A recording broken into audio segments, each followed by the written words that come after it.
सभी का स्वागत है आज के नए वीडियो पे। आज मैं आपको बना के दिखाऊंगा रूफूस से विंडोज बूटेबल।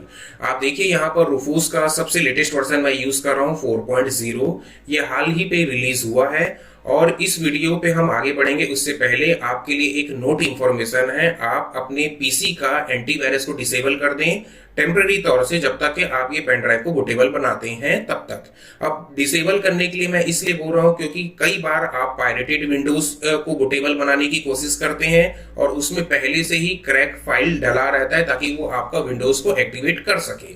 ठीक है, तो उस क्रैक फाइल में कई एंटीवायरस वायरस डिटेक्ट करता है और जब आप एक आईएसओ को एक्सट्रैक्ट करके रूफूस से वीडियो बनाएंगे यानी कि पेन ड्राइव को बूटेबल बनाएंगे, उस दौरान एंटीवायरस आपका उस फाइल को डिटेक्ट करके डैमेज कर देगा और आपका ये फाइल बन तो जाएगा बूटेबल, लेकिन जब आप लोड करने जाएंगे उस समय इंस्टॉलेशन फेल्ड हो जाएगा। इसलिए ये चीज को ध्यान रखिएगा। अब बात करते हैं, सबसे पहले आपको रूफूस सॉफ्टवेयर को रन एज एडमिनिस्ट्रेटर पे रन करना है। फिर आपके पास जो भी साइज का पेन ड्राइव है मिनिमम 8 जीबी और उसके एबव होना चाहिए। 8 जीबी पेन ड्राइव के ऊपर आना चाहिए क्योंकि आजकल सभी ऑपरेटिंग सिस्टम के साइज बढ़ चुके हैं और आपको उसको USB 2.0 पोर्ट पे कनेक्ट करना है। 3.0 या 3.1 पे मत कनेक्ट कीजिएगा। कई बार क्या होता है, जो हाई स्पीड वाले पोर्ट्स पे जब एक्सट्रैक्ट होके फाइल कॉपी होता है, इंस्टॉल होता है, उस समय एरर देखने को मिलता है। इस वजह से जब भी आप बायोस अपडेट करते हैं या कुछ भी ऐसा टिपिकल क्रिटिकल टास्क करते हैं, उस दौरान आपको USB 2.0 पोर्ट ही यूज करना होता है। अब आप क्या करें, पेन ड्राइव आपने सेलेक्ट किया है। अब आपको यहाँ पर पहला टैब जो दिख रहा है सेलेक्ट, इसमें आपको ऑपरेटिंग सिस्टम अपना आईएसओ फाइल सेलेक्ट करना है, चाहे वो विंडोज हो, मैक हो, लिनक्स हो, उबंटू हो, कुछ भी। या फिर आप यहाँ पर से मेनू पे जाके फ्रीडॉस, साइलिनिक्स, रिएक्ट, ग्रब, उबंटू, एनटीएफएस, बहुत सारे मेनू अवेलेबल है। तो यहाँ पर जैसे मैंने विंडोज 11 का आईएसओ सेलेक्ट किया है। अब आपको यहाँ पर दूसरा टाइम मिलता है image option, standard, Windows installation या फिर विंडो 2 गो।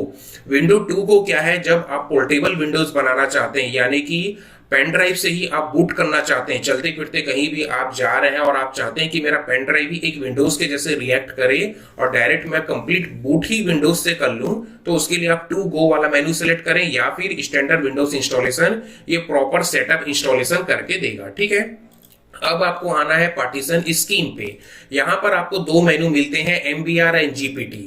अगर आपको एकदम इजी अंडरस्टैंडिंग लैंग्वेज में मैं समझाऊं तो MBR पार्टीशन जो HDD हार्ड डिस्क आता था, जो 5400 RPM 7200 RPM, ये उसके लिए बेटर ऑफ चॉइस है।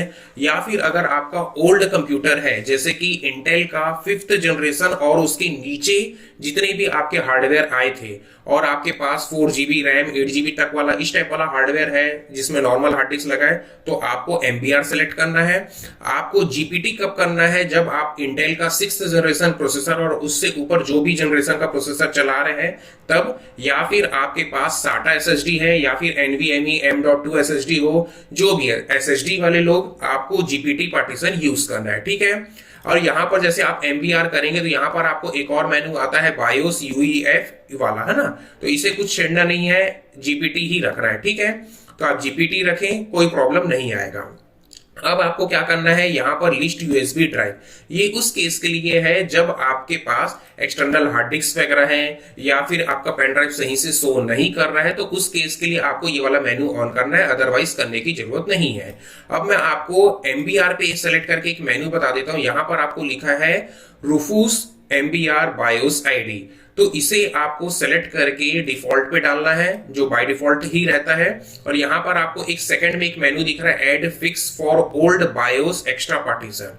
ये किसके लिए है, मान लेते हैं अगर आपके पास बहुत ही पुराना पीसी है जैसे कि इंटेल का 1st जनरेशन Core i3 है ना, जो 2010 वगैरह पे आया था, उतने पुराने रैम प्रोसेसर है, या Core 2 Duo Core 2 Quad वाला पीसी है ना, तो उस पे जो बायोस होता था वो PD बूटेबल के लिए ठीक से सपोर्ट नहीं करता था, वो जनरली CD से बूट होता था, बूटेबल CD या बूटेबल DVD से उसमें फॉर्मेट किया जाता था। तो उस चीज के लिए आपको ये मेनू को ध्यान से सेलेक्ट करना है, add fix for old BIOS. ये काफी पुराने अगर आपका सिस्टम है विंडोज XP या विंडोज 7 हार्डवेयर वाला, उसके लिए आपको ये मेनू सेलेक्ट करना है। ठीक है, अब हम आगे बढ़ते हैं। GPT हमने सेलेक्ट किया है। यहाँ पर हमारा जो आईएसओ फाइल है उसका लेवल नेम आएगा, यानी कि पेन ड्राइव आपका इस नाम का दिखने लग जाएगा।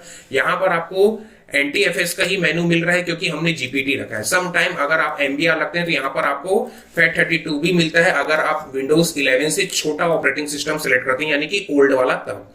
अब यहाँ पर आपको मिलेगा क्विक फॉर्मेट और एक्सटेंडेबल लेबल आइकॉन। ये वाला आइकॉन आपको इसलिए सेलेक्ट करना है क्योंकि जैसे ही आप इसे सेलेक्ट करेंगे विंडोज का बूटेबल लोगो आपके आइकॉन में आ जाएगा, तो आप पेन ड्राइव को इजीली डिटेक्ट कर पाएंगे। अदरवाइज डिफॉल्ट वो स्टोरेज वाला सिंबल आता है। और इसे तो बिल्कुल मत सेलेक्ट करना, check device for bad block. ये काफी टाइम ले लेगा और बहुत ज्यादा हैवी आपका बूटेबल बनने का टाइम हो जाएगा, तो आपका वीडियो काफी एक्सटेंड हो जाएगा।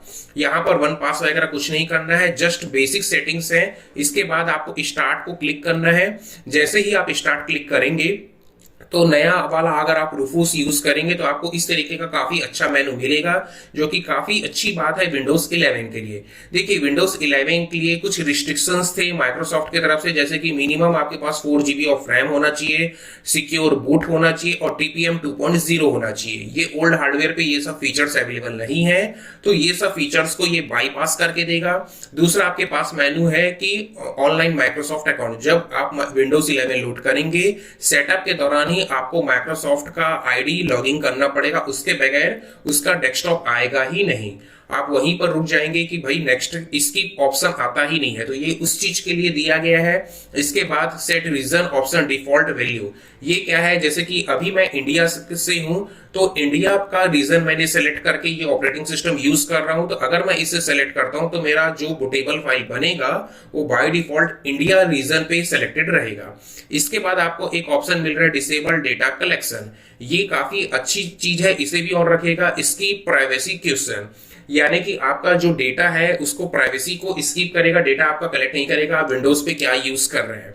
तो ये सब मेनू आपको ध्यान से सेलेक्ट कर लीजिएगा और इसके बाद ओके दबाइए।